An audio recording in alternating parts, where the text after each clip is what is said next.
सत्संगत जी, प्यार से कहना ध्यान निरंकार जी। सत्संग में जहाँ ये ही संदेश हर एक ने श्रवण किया कि अपने जीवन को एक सुखदायी जीवन बनाया जा सकता है। और सुखदायी का मतलब सिर्फ एक ये नहीं कि शरीर की दुरुस्ती या धन दौलत की उपलब्धि। ये तो भक्तों ने अपने आप को कभी दुख और सुख से जोड़ा ही नहीं।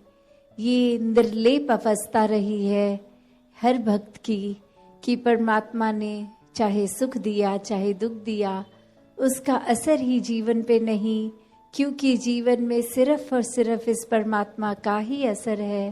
मन इसी परमात्मा के साथ जुड़ा है। और ये जुड़ाव कैसे हुआ? ये जुड़ाव भी इसलिए क्योंकि इस परमात्मा को पहले देखा है, फिर इसको हर समय ही देखते रहे। जीवन में एक एक पल में इसका एहसास, हर एक मनुष्य में, हर एक प्रकृति में इस परमात्मा के ही दर्शन। तो बात वही जो युगों युगों ने संतों ने संदेश दिया कि अपने आप को किस मार्ग पे रखना है जीते जी। भक्तों ने कभी ये नहीं कहा कि अपने दुनियावी कर्म करने बंद कर दो, सिर्फ कहीं अकेले हो के इस परमात्मा में मन टिकाओ और कोई काम ना करो। नहीं, भक्तों ने यही सिखाया है कि पूरे दिन में आपकी एक अवस्था इस परमात्मा के साथ जुड़ के आध्यात्मिक रूप मन में जागृति हर समय की रहे। हाथ से काम काज जो मर्जी कर रहे हो उस समय, चाहे खाना बना रहे हो, सो रहे हो, कोई ऑफिस स्कूल इत्यादि कहीं भी हो, अपना काम तो करते ही जाना है, क्योंकि वो दुनियावी जिम्मेवारियों को निभाते हुए भक्ति करनी है। एक दुनियावी रूप से मुंह नहीं मोड़ना, एक भक्ति भाग जाने की अवस्था नहीं कि नाते तोड़ के बस अपने आप को एकांत कर लिया जाए, एक ध्यान एकांतता के बाद ही जोड़ा जाए। नहीं, ये तो सांस लेने की तरह जो कोई काम करते करते सांस लिया जाता है, वैसे ही इस परमात्मा का एहसास हर समय किया जाता है। वही वाक्य में भक्ति है।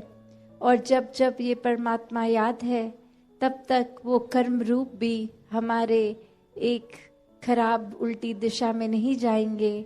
वो फिर इसके एहसास में हर कर्म एक सुकर्म बनते हैं। एक फिर वो रास्ता एक अपने भी परोपकार का, औरों का भी परोपकार उसी द्वारा। तो ये शरीर जब मिला है मनुष्य का, तो जहाँ अपना भी हर पल सुधार करना है, वहीं पूरी मानवता के कल्याण के लिए ये शरीर को भी लगाना है। क्योंकि ये सेवा भाव मन का है कि हम इस संसार में आए हैं तो मानवता के भलाई के लिए ही ये सांसें चले। एक अपने आप पे सेल्फिश होके, खुदगर्ज होके नहीं जीवन जीना। ये जीवन को तो निस्वार्थ होके जीना है, जहाँ एक अपने कर्मों को तो अच्छा बनाना है, वहाँ हर एक की भलाई के लिए हमारे कदम भी हो, हमारी प्रार्थना भी हो कि जिसके जुबान में अहंकार रूपी ये बोल ना निकले जिसकी जीभ से, तो वो ही ऐसा इंसान आबाद है कि जो मन में संतों की प्रति श्रद्धा, एक परमात्मा की ऊपर आधारित, तो वो अहंकार रहित या और भी कोई बुरी बात नहीं आएगी उस जुबान पे। तो कैसे एक मौन होने की बात यहाँ नहीं, एक चुप होने की बात नहीं, बस यही कि अपने मन में अच्छे ही भाव होंगे तो जुबान से भी वो तोल मोल के ही शब्द निकलेंगे। एक अच्छे मीठे मधुरता की वाणी ही है। जिस तरह संपूर्ण हरदेव वाणी में भी हम ये पढ़ते हैं, निरंकार ये मौन है कितना, हम भी कम बोला करें। तो बात वही कि एक स्टैचू बन के, एक बुत बन के नहीं यहाँ कहा जा रहा कि बोलचाल ही नहीं करनी, पर वही कि कब कब हमें चुप रहना है, कब कब बोलना है, ये चेतनता। क्योंकि ये अल्फाज तो, ये भाषा तो बचपन में ही हर कोई सीख लेता है, पर फिर वो पूरा जीवन लग जाता है इस समझ को लाने में कि कब बोलना है और कब नहीं।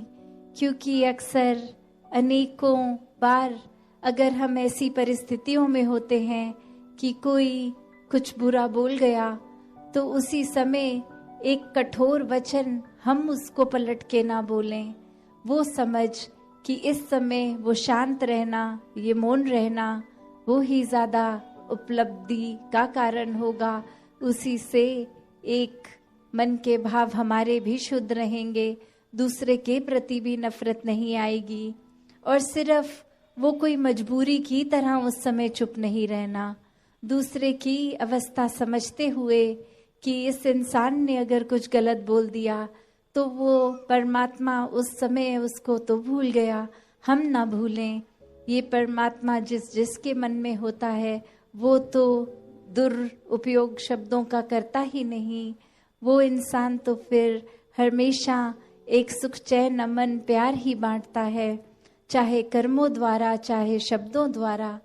तो वो शब्दों को संभाल कर बात करनी कि ये परमात्मा ने फिर किस तरह वो सोझी बख्शी कि उस इंसान के लिए भी यही अरदास कि ये इंसान भी आगे से मन में इतनी शीतलता रखे, इस परमात्मा को रखे, ताकि ये बोली भाषा में भी मधुरता मिठास ही छलके, और हम भी ये बात समझे कि दूसरे ने अगर कह दिया तो वो पता नहीं किस पीड़ा में होगा खुद, कितना मन में उसके ये बात चल रही, कितना बेचैन होगा कि एक शीतलता एक ठंडक को महसूस नहीं कर रहा, मन में एक ऐसे भाव जो चुभन उसको दे रहे हैं, इसलिए उसके मन ने उसके अल्फाजों को, उसके बोलों को इतने कड़वे बना दिया कि हमें उस इंसान ने ऐसा बोल दिया।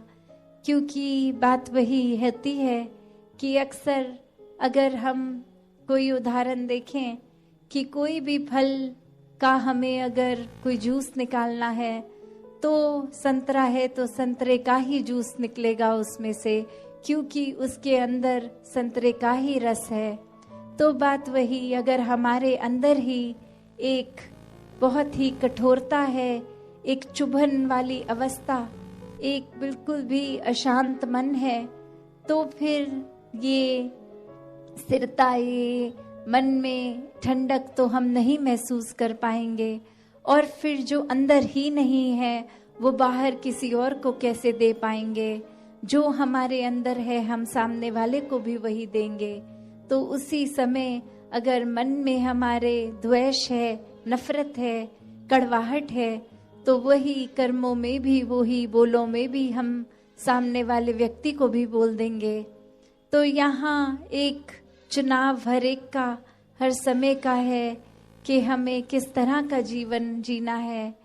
जो संतों ने सिखलाई दी कि एक सहनशीलता, विशालता, करुणा, दया, नम्रता, प्यार, एक ऐसे गुणों को अपनाना है, या फिर एक दुनिया के रंग में रंग के, परिस्थिति के अनुसार कोई अच्छा है तो मतलबी बन के उसके साथ अच्छा होना है, या फिर एक हर समय ही हमारे अंदर वो प्यार, वो अच्छाई हो कि दूसरे का व्यवहार कैसा भी हो, हमने अपने चरित्र से, कैरेक्टरिस्टिक से नहीं हटना। तो एक भक्तिमय जीवन जीने की शुरुआत ये ब्रह्म ज्ञान, हर कोई भक्तिमय जीवन जिए भी सेवा रूप अपने मन से एक समर्पित भाव का निअहंकार होकर, और एक सुमिरन में मन इस परमात्मा के साथ लगा रहे, सत्संगा के संतमति के अनुसार जीवन जिया जाए।